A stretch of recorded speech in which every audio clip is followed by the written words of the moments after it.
नमस्कार साथियों, स्वागत करता हूं अपने channel M with Devendra sir में।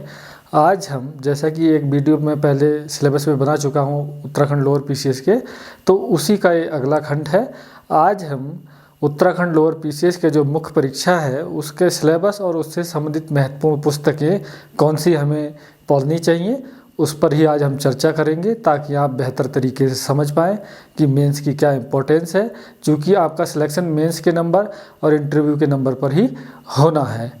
जैसा कि आप देख रहे हैं कि पहले एक वीडियो में बना चुका हूँ, उसमें मैंने जीएस से संबंधित पुस्तकें बता दी थी, लेकिन जो उसका दूसरा खंड था मैथ, रीजनिंग और स्टैट है ना, उससे संबंधित मैंने पुस्तक उसमें नहीं बताई। तो इसमें मैं बता देता हूँ कि रीजनिंग से संबंधित पुस्तक हमें पढ़नी है केपी सिंह की, और मैथ से संबंधित पुस्तक अगर कुछ चैप्टर देखने हैं तो आर.एस. अग्रवाल से, और जो स्टैट यानी कि सांख्यिकी की जो पुस्तक है वो के उपाध्याय की पुस्तक आती है, उसका हमें अध्ययन करना है। और ये जो सेकंड खंड जो उसमें दिया है रीजनिंग का, ये आर्ट्स बैकग्राउंड वाले जो अभ्यर्थी हैं उनके लिए बहुत ही ज़्यादा महत्वपूर्ण है, उस पर उनको ध्यान देना चाहिए। तो ये तो रहा जो प्रीलिम्स वाला जो सेकंड पार्ट उसका छूटा था उसके लिए। आज हम मेंस पर बात करते हैं। तो चलिए शुरू करते हैं कि मेंस में पेपर कितने हैं। तो मैं आपको पहले ही मैं बता दूं कि 2 पेपर होते हैं मेंस में। एक जीएस का पेपर होता है जो 200 नंबर का होता है और उसमें 20 क्वेश्चन आते हैं, और एक क्वेश्चन 10 नंबर का होता है, 10 अंक का होता है।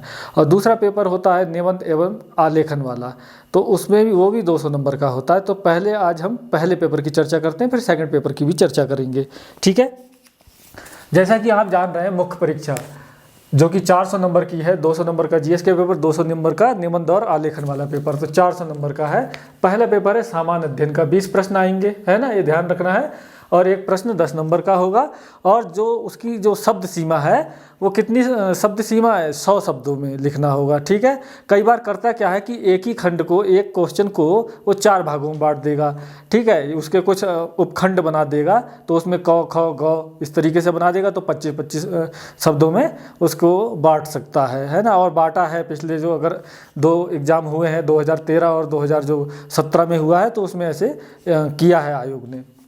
तो चलिए चर्चा करते हैं कि पहला जो इसकी यूनिट है उसके आधार पे हमें क्या कौन सी पुस्तक पढ़नी है, ठीक है। मैं पुस्तक बताते रहूँगा और बाकी आपको बताऊँगा यूनिट कौन सी है, और बाकी उसमें मैं पुस्तक के बारे में बताऊँगा। तो पहली यूनिट है अंतर्राष्ट्रीय, राष्ट्रीय और राज्य के महत्व की समसामयिकी घटनाएं। इसमें आपको क्या करना है,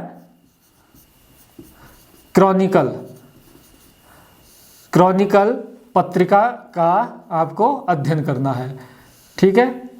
इसके अलावा आप देखेंगे कि जो भी न्यूज़पेपर आता है जिसमें उत्तराखंड की खबरें आती हैं उसको आपको कवर करना है न्यूज़पेपर से। और एक आती है देहरादून से प्रकाशित होती है मैगजीन उत्तराखंड समसामयिकी करके, तो उसको आपने पढ़ना है, ठीक है। दूसरी चीज़ आप देखेंगे कि खेल कूद वाला है ना, खेल कूद दे रखा है, तो यहाँ पर ये विशेष ध्यान रखना है। यहाँ पर कुछ करंट अफेयर से संबंधित क्वेश्चन बन सकते हैं, जो अभी जैसे ओलंपिक हुआ है, या फिर जो भी और हमारे जो भी गेम्स हैं, चाहे क्रिकेट को लेकर है या फिर अन्य जो भी हॉकी है या कुछ और इस तरीके के जो गेम हैं, तो उसको लेकर भी चीज़ें हो सकती हैं। उसमें खेलकूद से संबंधित कुछ पुरस्कार हैं, है ना, उससे संबंधित क्वेश्चन पूछ सकता है। या फिर अगर आप देखेंगे जो उत्तराखंड से रिलेटेड जो कुछ ऐसे व्यक्तित्व रहे हैं जिन्होंने खेल में राष्ट्रीय अंतर्राष्ट्रीय स्तर पर भारत का, है ना, प्रतिनिधित्व किया है, तो उनके बारे में पूछ सकता है, ठीक है। जैसे जसपाल राणा हैं, या अगर कह सकते हैं वंदना कटारिया है, इस तरीके की यहाँ पर क्वेश्चन उनसे संबंधित व्यक्तित्व को लेकर क्वेश्चन पूछ सकता है। फिर या कह सकते हैं पुरस्कार को लेकर प्रश्न हो सकते हैं, जैसे कि आप जानते हैं कि राजीव गांधी खेल रत्न पुरस्कार का नाम बदल दिया गया है, मेजर ध्यानचंद जो है पुरस्कार कर दिया गया है। तो इस तरीके से संबंधित क्वेश्चन यहाँ पर बनेंगे। तो कुछ परंपरागत क्वेश्चन हो सकते हैं और कुछ करंट अफेयर बेस्ड हो सकते हैं। तो जो परंपरागत जो क्वेश्चन होंगे वो आपको उत्तराखंड की जो पुस्तक है परीक्षा वाले की, आपको वहाँ से कवर करना है, व्यक्तित्व को लेकर, कुछ पुरस्कार को लेकर। बाकी जो करंट अफेयर्स की चीज़ है वो आपकी यहाँ से ही कवर हो जाएंगे, है ना, क्रॉनिकल से। तो ये 2 चीज़ें तो आपको यहाँ से कवर करना है। फिर तीसरा देखेंगे भारत का इतिहास। भारत के इतिहास में क्या है कि जो उसका जैसे भारत का प्राचीन इतिहास, मध्यकालीन और आधुनिक इतिहास, और इसी में अगर हम देखें तो उत्तराखंड के लिए हालांकि उसने अलग एक यूनिट बनाई है, लेकिन वो भी इतिहास में उसको हम समाहित कर सकते हैं। तो पहले अभी हम यहाँ पर चर्चा करते हैं भारतीय इतिहास के लिए। तो भारतीय इतिहास में हम जो किरण कंपटीशन टाइम्स की पुस्तक आती है ना, किरण, मेरा पहले वीडियो में मैंने बताया हुआ है, किरण कंपटीशन टाइम्स, इसको पढ़ना है ना। चूंकि क्वेश्चन जैसे कि आप जान रहे हैं 100 शब्द के हैं या फिर 25 शब्द के आने हैं, जैसे कि अगर उपखंड बांटेगा तो 25 शब्द का बनाएगा।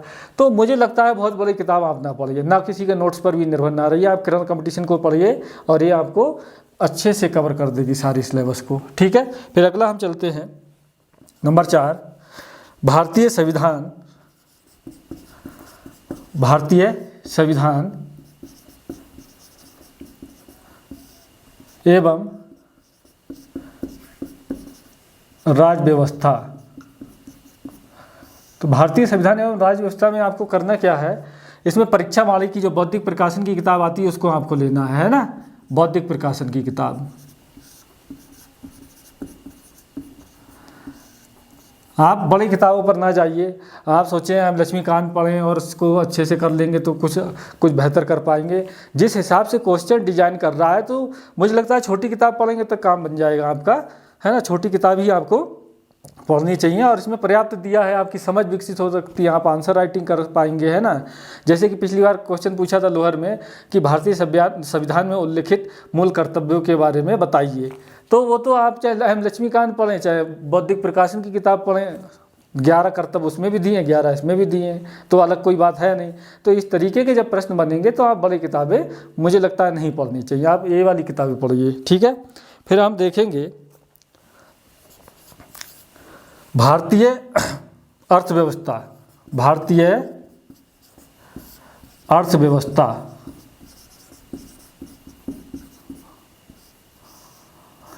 ये भी आप बौद्धिक प्रकाशन की किताब को पढ़ेंगे। ठीक है, इसी की बौद्धिक प्रकाशन की आती है, लेकिन यहाँ पर कुछ चीज़ ध्यान रखनी है। भारतीय अर्थव्यवस्था से संबंधित चीज़ों में क्या होता है, जैसे कुछ नई योजना लॉन्च हो गई, ठीक है, या फिर जैसे देखेंगे इकॉनमी सर्वे है, भारत सरकार का बजट है या उत्तराखंड का बजट है, तो उसको भी आपको इसमें पढ़ना पड़ेगा, तभी जाके आपकी तैयारी इसमें कंप्लीट हो पाएगी, ये ध्यान रखना है। और कुछ ऐसी योजनाएं हैं जो उत्तराखंड राज्य ने चलाई हैं, कुछ भारत सरकार ने चलाई हैं, तो उन पर भी आपको विशेष ध्यान रखना है भारतीय अर्थव्यवस्था के सेगमेंट में। ठीक है, फिर अगला चलते हैं भूगोल। भूगोल के लिए आपको महेश कुमार बड़वाल, महेश कुमार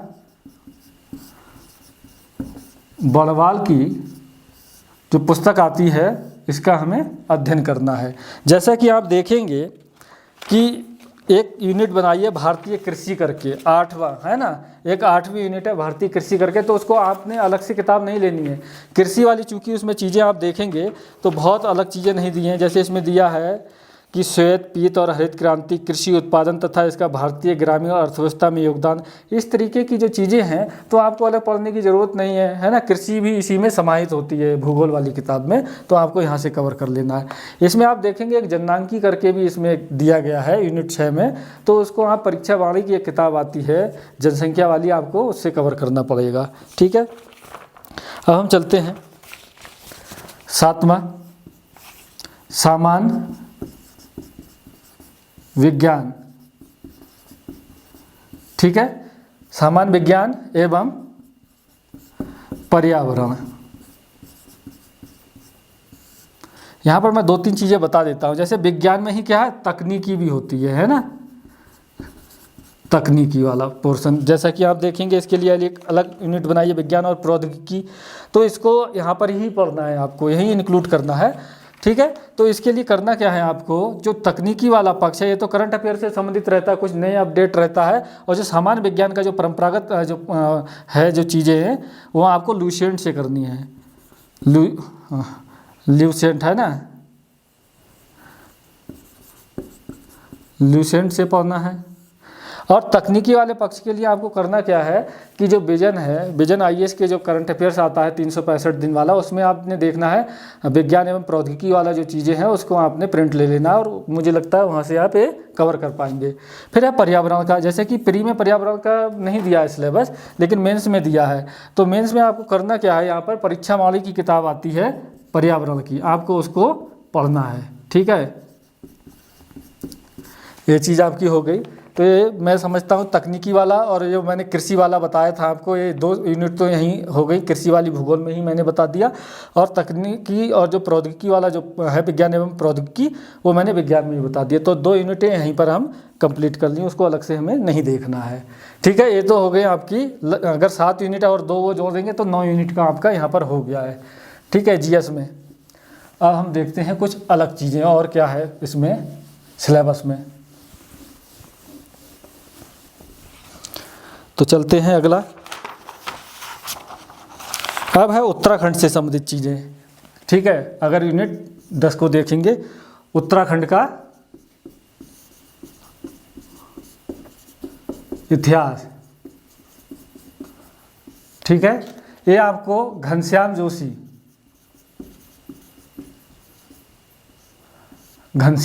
से पढ़ना है। ठीक है, और कुछ चीज़ों में आप देखेंगे जो परीक्षा वाली है उसके जो इतिहास उसमें दिया है उससे भी आप कवर कर लेंगे ये चीज़। ठीक है, ये ध्यान रखना है आपको। फिर है इसी में अगर देखेंगे 11 यूनिट, ये तो आप यहीं पर लिखते जाऊंगा मैं, उत्तराखंड की संस्कृति। ठीक है, तो संस्कृति में जो कल्चर है हमारा उसमें बहुत सारी चीज़ें हैं। इसमें आपको करना क्या है, परीक्षा वाली से पढ़ना है और घनश्याम जोशी को भी पढ़ना है इसमें कुछ चीज़ें। ठीक है, कल्चर वाले में ये आपको यहाँ कवर हो जाएगा। फिर है 12 यूनिट उत्तराखंड का भूगोल।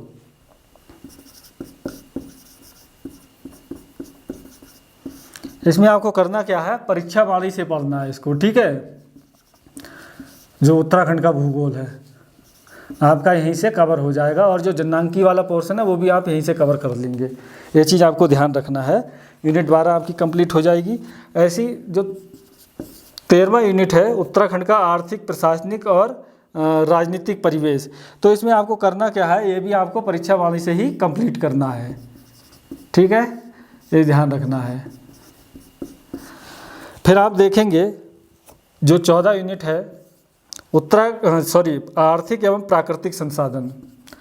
आर्थिक एवं प्राकृतिक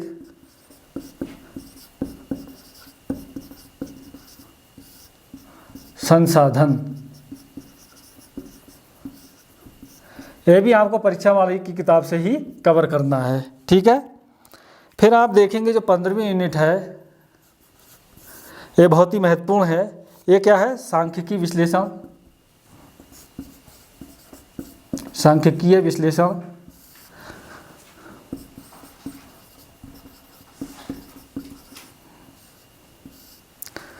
आलेख एवं रेखा चित्र। चूँकि ये देखेंगे, ये वाला जो पोर्शन है इससे एक क्वेश्चन पूछता है, स्टैटिक्स का है, सांख्यिकी का है, तो इसको बहुत ही महत्वपूर्ण है ये दरअसल में, अगर आप देखें कि आर्ट्स बैकग्राउंड वाले लोगों के लिए, क्योंकि वो इस क्वेश्चन को नहीं कर पाते हैं। 10 नंबर का क्वेश्चन अगर आप छोड़ के आएंगे तो दूसरे लोग इसमें लीड ले लेंगे जो साइंस बैकग्राउंड के, खासकर बीटेक एमटेक वाले जो लोग हैं। तो ये ध्यान रखना है, आपको इसमें मेहनत करना पड़ेगा जो भी ह्यूमैनिटीज़ वाले लोग हैं। ठीक है, इसमें आप देखेंगे एक पुस्तक आती है के उपाध्याय की, मैं आपको दिखा देता हूँ ताकि आप इस पुस्तक को ले लें और इससे अध्ययन करें। आपकी सांख्यिकी का जो है कंप्लीट हो जाएगा इस पुस्तक से। ठीक है, अगर आपको जो किताबें जो आपको अगर हो सकता है आपको कवर पेज की ज़रूरत हो तो आप मेरे जो है कमेंट बॉक्स में आप लिख के भेजें आप अपना मोबाइल नंबर, मैं उसमें जितनी पुस्तकें हैं उनका कवर पेज मैं आपको उपलब्ध करा दूंगा। तो ये तो आपका जीएस का हो गया। ठीक है, 15 यूनिट हैं और 15 यूनिट से आपके 20 क्वेश्चन बनने हैं। जैसा कि मैंने आपको बता दिया कि क्वेश्चन का डिज़ाइन किस तरीके का होगा, या तो वो बनेगा 100 शब्द का, तो एक क्वेश्चन है ना, और वो 10 नंबर का होगा, और या तो फिर क्या करेगा कि एक क्वेश्चन को इसके 4 भाग बना लेगा, उसको 25-25 शब्दों में डिवाइड कर देगा और वो भी 10 नंबर का होगा, और एक फिर पार्ट उसका कितने का हो जाएगा, 2.5 नंबर का हो जाएगा। तो आपको विशेष ध्यान रखना है, इसमें क्या है, लेखन पर नंबर मिलते हैं। आप भले ही चाहे जितना पढ़ लें, अगर आप लिख नहीं पा रहे तो आपको नंबर नहीं मिल पाएगा। तो इसमें करना यह है, आपको ज़्यादा से ज़्यादा प्रैक्टिस करनी है लिखने की। इसके अलावा कुछ चीज़ें और करनी है जो मैं आपको बता दूँ, कुछ आपकी और मदद हो पाएगी। घटना चक्र ने उत्तर प्रदेश जो पीसीएस है उसके लिए कुछ अलग अलग किताबें बनाई हैं जो मेंस के पॉइंट ऑफ व्यू से, उसमें क्वेश्चन आंसर फॉर्म में लिखा है। तो आपको पता लग जाएगा कि कौन सी किताबें आपको इसमें मदद कर सकती हैं ना, ये किताबें आपको मदद कर सकती हैं। जैसे देखेंगे अर्थव्यवस्था, समाज और सामाजिक न्याय, तो आपके अर्थव्यवस्था वाले पोर्शन में कवर कर लेगी, है ना, क्वेश्चन आंसर फॉर्म में इसको लेना अवश्य। फिर आप देखेंगे भूगोल है, पर्यावरण, पारिस्थितिकी, आपदा प्रबंधन, है ना, ये वाली आपको पढ़नी चाहिए, क्वेश्चन आंसर फॉर्म में है। फिर आप देखेंगे कला, संस्कृति, भारत का आधुनिक इतिहास, है ना, विश्व इतिहास दिया है, लेकिन आपको विश्व इतिहास का पोर्शन छोड़ देना है, सिर्फ भारतीय इतिहास का पढ़ना है, ध्यान रखना है, क्योंकि हमारे यहाँ विश्व इतिहास है नहीं। फिर आप देखेंगे राज्य व्यवस्था, शासन और अंतर्राष्ट्रीय संबंध वाला, तो ये आपको पढ़ना है।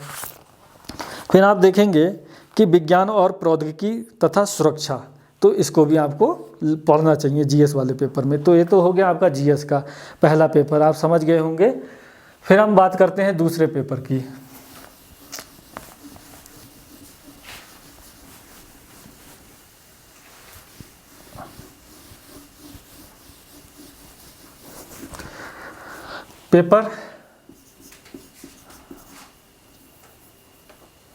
पेपर 2 निबंध एवं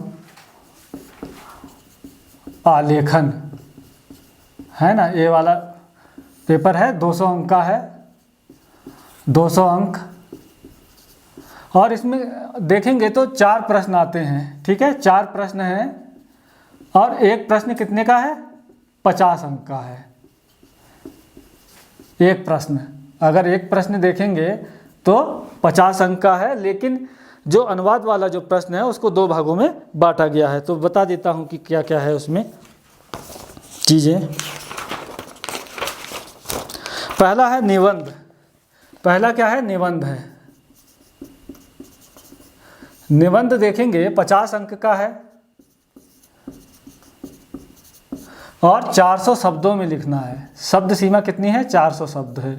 ध्यान रखना है, इसमें खंड कितने दे रखे हैं, जैसे साहित्य और संस्कृति है पहला खंड, दूसरा है सामाजिक क्षेत्र और राजनीतिक क्षेत्र, तीसरा है उत्तराखंड का सामाजिक क्षेत्र एवं राजनीतिक क्षेत्र, और चौथा है विज्ञान, पर्यावरण एवं प्रौद्योगिकी, पांचवा है राष्ट्रीय एवं अंतर्राष्ट्रीय घटनाक्रम, और जो अगर देखेंगे छठा है प्राकृतिक आपदाएं, जैसे भूस्खलन है, भूकंप है, बाढ़ है और सूखा है।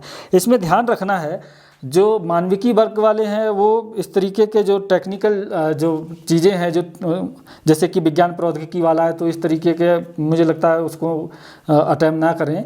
वो अपना जो जिसमें अपनी रुचि है, जिसमें आप बेहतर जो है लिख सकते हैं, तो उसी निबंध को आपको करना चाहिए। जैसे आप साहित्य और संस्कृति वाला कर सकते हैं, है ना, सामाजिक क्षेत्र और राजनीतिक क्षेत्र वाला कर सकते हैं, या उत्तराखंड का सामाजिक क्षेत्र और राजनीतिक क्षेत्र वाला कर सकते हैं।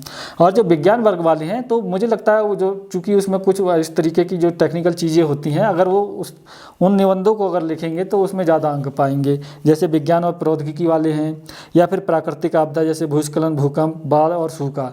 तो ये जो प्राकृतिक आपदा वाला जो निबंध है, ये ज्योग्राफी वाले जो कैंडिडेट हैं वो बेहतर लिख सकते हैं, मुझे ऐसा लगता है, तो उनको ये वाले निबंध पर जाना चाहिए। ठीक है, इसमें करना क्या है, इसमें आपको परीक्षा मंथन की एक किताब आती है निबंध की, तो उसमें आपको देखना चाहिए। इसके अलावा एस कुमार के एक निबंध लेखन की आती है, उसमें बता रखा है कि भाई निबंध की जो किस तरीके से उसका भूमिका बनानी चाहिए और किस तरीके से उसको डिजाइन करना चाहिए, उसके मुख्य पाठ में क्या लिखना चाहिए, उसके उपसंहार में क्या लिखना चाहिए, तो आप उनकी किताब भी पढ़ सकते हैं। ठीक है, तो पहला पोर्शन यहाँ से कंप्लीट हो जाएगा परीक्षा मंथन और एस कुमार से। दूसरा जाते हैं हिंदी सारांश लेखन, ये भी 50 अंक का है, लेकिन यहाँ पर ध्यान देना है, जैसे 150 या 200 शब्दों में कोई आपतित गद्यांश आएगा अनसीन पैसेज हिंदी में, और उसमें क्या करना होता है, शीर्षक छांटना होता है। तो शीर्षक के कितने अंक हैं, 5 अंक हैं। फिर होगा जैसे कि माना कि 150 शब्दों में अगर कोई आया है गद्यांश, तो उसका सारांश लिखना होता है। और सारांश ऐसा माना जाता है कि अगर 1/3 अगर हम लिखें उसकी जो मूल बातें सारांश में, तो वो कंप्लीट माना जाता है, वो हमारा सारांश हो जाता है। और सारांश के इसमें सबसे ज़्यादा नंबर रखे हैं। इसको 3 भागों में बांटा है, जैसे कि मैं बताया, शीर्षक के 5 नंबर हैं, सारांश के 30 नंबर हैं। तो ये ध्यान रखना है। फिर क्या करेगा कि वो जो आपतित गद्यांश है ना, उसमें कोई 3 लाइनों को अंडरलाइन करेगा, उसकी व्याख्या करवाएगा। तो 1 लाइन की अगर व्याख्या करवाएगा तो 5 अंक है, और 3 लाइन के यानी कि 15 अंक। तो ये इस तरीके से करना है। इसमें करना क्या है कि एस कुमार की किताब आती है पत्र आलेखन एवं आपतित गद्यांश की, घटना चक्र की, तो उसको आप ले लीजिए, और परफेक्ट है, उससे बेहतर मुझे नहीं लगा अभी तक। ठीक है, तो वो आप आपतित गद्यांश वहाँ से कर सकते हैं। इसके अलावा आप देखेंगे एक है वासुदेवानंदन प्रसाद की किताब है, मेरे पास थोड़ा पुराना वर्जन है, तो इसका एक नया वर्जन भी आ गया। तो यहाँ पर भी आपतित गद्यांश दिए गए हैं और बताया गया है कि इनको करना कैसे होता है, किस तरीके से करना होता है। ये क्या करता है, ये वाला पोर्शन प्रैक्टिस मांगता है। आप जितनी ज़्यादा प्रैक्टिस करेंगे, 30-40 का अगर कर लेंगे, तो आप अच्छे से कंफर्ट हो जाएंगे उसमें। और यहाँ पर इसलिए मैं एक पुस्तक दिखा रहा हूँ कि इसका आपतित गद्यांश पीसीएस 2012 में हूबहू पूछा गया है। तो आप देख लीजिए, इसके कुछ आपतित गद्यांश है, इसको आप देखिए। ठीक है, अब चलते हैं हिंदी आलेखन। हिंदी आलेखन ये भी 50 अंक का है। इसमें कुछ पत्र लेखन यानी कि लेटर ड्राफ्टिंग का है, जैसे शासकीय पत्र, अशासकीय पत्र, कार्यालय आदेश, कार्यालय ज्ञापन, परिपत्र, विज्ञप्ति, निविदा, सूचना और टिप्पण। तो इसमें करना क्या है, आपको एस कुमार वाली जो पत्र आलेखन वाली पुस्तक है उसको लेना है। साथ ही साथ जैसे सचिवालय से जो लेटर आते हैं, आप उनको जो है ध्यान में रखना है ना, उनका प्रिंट आउट लेके रखना है, ताकि आपको ये पता लग पाए कि कार्यालय आदेश का क्या प्रारूप है उत्तराखंड में, है ना। और कई बार उत्तराखंड लोक सेवा आयोग भी इस तरीके से कार्यालय ज्ञापन या सूचना देता है ना, निविदा सूचना देता है या विज्ञप्ति देता है। तो उसका प्रारूप भी आप रखिए और उसके आधार पर ही आप प्रैक्टिस करिए घर में। ठीक है, और ये बहुत ही महत्वपूर्ण है, डिसाइड करता है, कई लोगों को ये नहीं आता है। ठीक है, यही डिसाइड करता है ये वाला पेपर कि आपका सिलेक्शन होगा या नहीं होगा, ये ध्यान रखना है। ठीक है, अगला चलते हैं अनुवाद की ओर। अनुवाद को क्या किया है, इसने 2 भागों में बांटा है। ठीक है, पार्ट 1 क्या है, हिंदी से अंग्रेजी में, और दूसरा में क्या किया है इसने, अंग्रेजी से हिंदी। ठीक है, और इनको जैसे कि अनुवाद 50 अंक का है, अब इसको क्या कर दिया, 25-25 अंक में बांट दिया है। हिंदी मीडियम वाला सबसे ज़्यादा यहीं परेशान होता है, और इसमें अच्छी पकड़ नहीं बना पाता है, तो इसमें नंबर भी नहीं आते हैं, उसके 10-12 नंबर भी नहीं ला पाता है। और जो इंग्लिश मीडियम वाले बच्चे हैं या फिर बीटेक एमटेक वाले बच्चे हैं, वो इसमें ले आते हैं 40, 42, 45 नंबर तक। तो ये ध्यान रखना है, इसमें आपको प्रैक्टिस करनी है, हिंदी मीडियम वाले विशेषकर। इसमें अगर आप प्रैक्टिस नहीं करते हैं, इसको अच्छे से नहीं कर पाते हैं, आपका सिलेक्शन ही नहीं होगा, क्योंकि इंग्लिश मीडियम वाले इसी क्वेश्चन को लेकर 20 से 30 नंबर आगे बढ़ जाते हैं। आपको यहाँ विशेष ध्यान रखना है, चूँकि मुख्य परीक्षा होने में मुझे लगता है अभी 1 साल है पूरा। आप अभी से तैयारी करेंगे मुख्य परीक्षा की, रोजाना 2 घंटे देंगे प्रीलिम्स के साथ, तो अब आप अच्छे से कर पाएंगे। आप ये ना सोचिए कि प्रीलिम्स के बाद हम मेंस की तैयारी करेंगे, आपको मौका ही नहीं मिलेगा और आप फेल हो जाएंगे। आप अभी से मेंस की तैयारी करिए, मेंस के सिलेबस के हिसाब से चलिए, जीएस के। ठीक है, और इसकी भी प्रैक्टिस करिए, जो चीज़ें मैं बता रहा हूँ आपको, एक एक चीज़ें आप देखिए। कुछ निबंध की प्रैक्टिस कीजिए, 30-40 निबंध की प्रैक्टिस कीजिए लिखने की। इसी प्रकार से पत्र, जितने भी पत्र लेखन है उसको करिए आप एस कुमार की किताब से। फिर आप अनुवाद वाली किताब, जैसे हरदेव बहारी में कुछ एक अनुवाद दिए, हिंदी की किताब आती है उसकी, आप वहाँ से प्रैक्टिस कीजिए। अगर आप यहाँ पर अच्छे से नहीं कर पा रहे हैं तो आप कोचिंग करिए, लेकिन इसको करिए ज़रूर। इसको छोड़कर आप सोचें कि आप सफलता प्राप्त कर लेंगे, नहीं प्राप्त कर पाएंगे। तो ये आप समझ गए हैं कि 200 अंकों का ये मेंस का है। और ये वाला जो सेकंड पेपर है ना, ये बहुत डिसाइड करता है कि आपका सिलेक्शन होगा या नहीं होगा, ये बहुत अंतर पैदा करता है। फर्स्ट जो जीएस का पेपर है उसमें बहुत ज़्यादा बढ़त नहीं दे पाते हैं लोग, है ना, एक जैसे नंबर आते हैं, कुछ 8-10 नंबर आगे पीछे होते हैं, लेकिन यहाँ पर बहुत अंतर होता है। या तो किसी के हो सकता है 140 नंबर आ जाए इसमें और किसी के 80 भी ना आ पाएँ, तो इतना अंतर पैदा होता है। तो ध्यान रखना है, इस वाले पेपर पर बहुत ज़्यादा फोकस करना है और जीएस पे भी करना है। ये नहीं कह रहा हूँ कि जीएस को छोड़ देना है, जीएस को भी करना है, लेकिन इस पर विशेष ध्यान देना है। तो आप ये समझ गए होंगे कि मेंस का है ना 400 अंकों का है, पहला पेपर 200 अंक और दूसरा पेपर 200 अंक, 400 अंक हो गए। जो इसमें पास करता है फिर वो साक्षात्कार में जाता है, और साक्षात्कार कितने का होता है, 50 अंक का होता है। तो 400 और प्लस 50, 450 जो टोटल अंक है उससे ही आपकी मेरिट निर्धारित होती है कि आपका सिलेक्शन जो है उसी से होगा, आप मेरिट में उसी से आएंगे, उसी के आधार पर आपका मूल्यांकन होना है। तो मैं समझता हूँ साथियों, मैं आपको अच्छे से बता पाया हूँ, आपको बेहतर तरीके से बताया कि मैं जी मतलब आपको क्या क्या करना है, कौन सी पुस्तकें पढ़नी है। तो आज का वीडियो मैं यहीं समाप्त करता हूँ। अगर आपने अभी तक मेरा चैनल सब्सक्राइब नहीं किया है तो मेरा चैनल, जैसे कि आप जानते हैं, एमबी देवेंद्र सर, उसको आप सब्सक्राइब कर लीजिए और बेल आइकन को दबा दीजिए, और जो भी मैं नया वीडियो बनाऊंगा तो आपको उसका नोटिफिकेशन मिल जाएगा। अगर आपको मेरा ये वीडियो पसंद आया हो तो उसको लाइक करिए, शेयर करिए, जो इस तरीके की तैयारी कर रहे हैं उन लोगों को। धन्यवाद।